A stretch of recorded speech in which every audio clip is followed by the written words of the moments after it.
How do I know if my car needs brakes? So there can be a number of reasons why this is a big deal. Number one, it's your brakes. So what's in front of you, you want it to stay in front of you. You don't want it to be in the front seat with you. So um, the easiest way, then the normal sign that you need brakes is most brake pads have got a brake pad indicator, and it's got a wear indicator, and this wear indicator makes it to where you are, and as the pads wear, this little piece of metal will come in contact with the rotor when you hit the brakes, and it makes a squealing sound, screeching sound. I mean, it's horrific. It's designed to be horrific. First thing you need to know is that brakes all make noise. Brakes stop by friction. Friction is vibration. Vibration is noise. And it's literally sound. Okay, so I speak, you hear, and that's through vibration. So all brakes make noise. We're just trying to get them into an octave that you can't hear the noise that it's making. So, early sign is, your wear indicator on your front brake pads, your rear brake pads start hitting and making an annoying sound so that it's your signal to go get your brakes checked. Number two, you can have grinding sounds. Grinding sounds normally, it's not always, normally means that the pad is completely worn down. It's gone. It's causing a metal, if your front brake pads, the back of it is metal and your rotor is metal. And without the brake pad in between, you got metal on metal condition and they rub against each other as you're, again, stopping by friction. So your brake pads will actually squeeze the rotor. Your brake shoes actually push outward against the drums. Okay, so if you have disc brakes, then they squeeze. And if you have drum brakes, then they go out.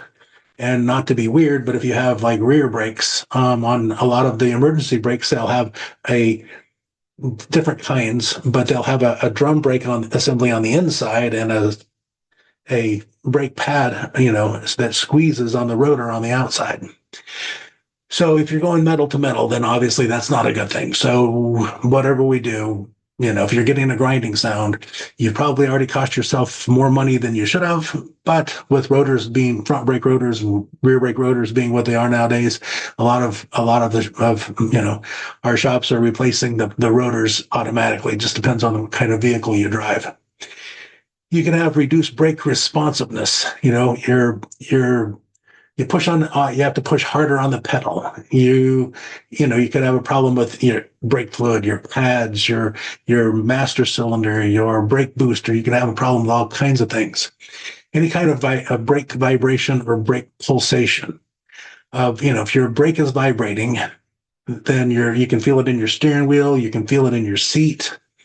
Um, you can feel it in the entire car, depending on how bad it is. It could be enhanced if you have loose suspension pieces, like ball joints or upper control arm bushings or tie rod ends or inner socket assemblies or any suspension pieces that are makes it worse. So you have to be totally aware of the vibration and the pulsation as far as your brakes are concerned, and there's a lot of reasons that can go into that. You may not quote need, brake pads because your brake pads are worn out or your brake shoes are worn out, but you definitely have, either your front brake rotors, your rear brake rotors are warped because they've been overheated. They could have been overheated because your front brake calipers have stuck. Could be because your sliders have stuck, because your rear brakes have went out of adjustment, because you're putting too much pressure on your front brakes and overheating them. Could be because you're towing. Could be because you overheated the brake somehow or another coming down a mountain, stop and go traffic. Just be aware that there's a lot of things that can happen to your brakes. I mean, again, they're stopping by friction. So you're pulling to one side when you hit the brakes. That could be loose suspension pieces. Again, it doesn't have to be brakes. Could be could be a stuck caliper. Could be literally a proportioning valve. Could be all kinds of different things. If your brake warning light comes on, obviously stop. That's a big deal. If your brake light comes on, depending on the vehicle that you got, it could be your brake. You got a brake sensor. Not all vehicles come with a brake sensor, but some definitely do. So if you have a front brake sensor that's triggered that part of the warning light, it signals that you need brakes instead of the wear indicator tab. Then, so it could be you're low on brake fluid. When you're low on brake fluid and the brake warning light comes on, and then you go lower on brake fluid, like you've got a brake fluid leak, then all of a sudden your pedal is just going to go to the floor, and it stops by hydraulics. You're pushing in on a fluid, and the fluid is what's pushing creating the pressure, squeezing the pads on the rotors, or pushing outward on the drums. With a wheel cylinder.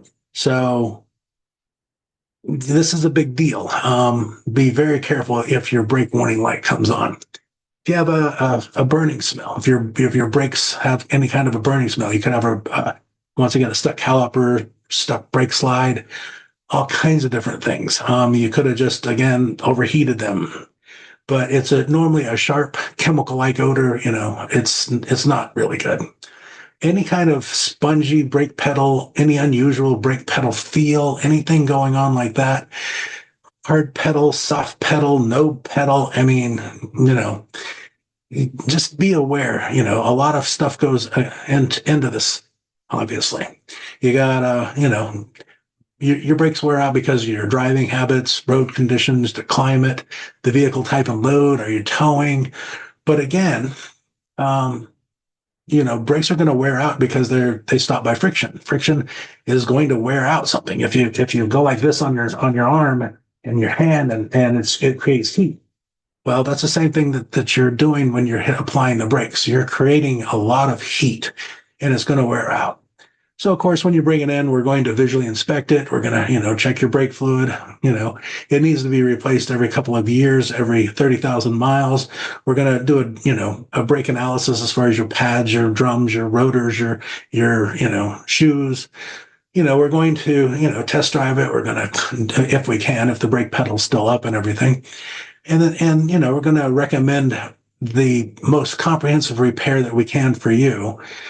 Depending on what's going on with you, the way you drive, we're going to get to know you. We're going to get to know your car. We're going to take care of you. It's not just about, getting you in, getting you out. It's about understanding who you are and, how much longer you plan on keeping the car on and on and on and on.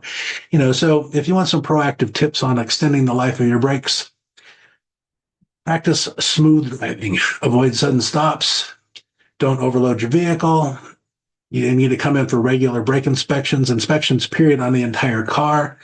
And then any kind of warning signs, you definitely need to, take immediate actions. So do yourself a favor, come on down, call us, make an appointment, come on down. Let us look at your entire vehicle, not just your brakes. Thank you so much. And I hope you all have a wonderful, wonderful day.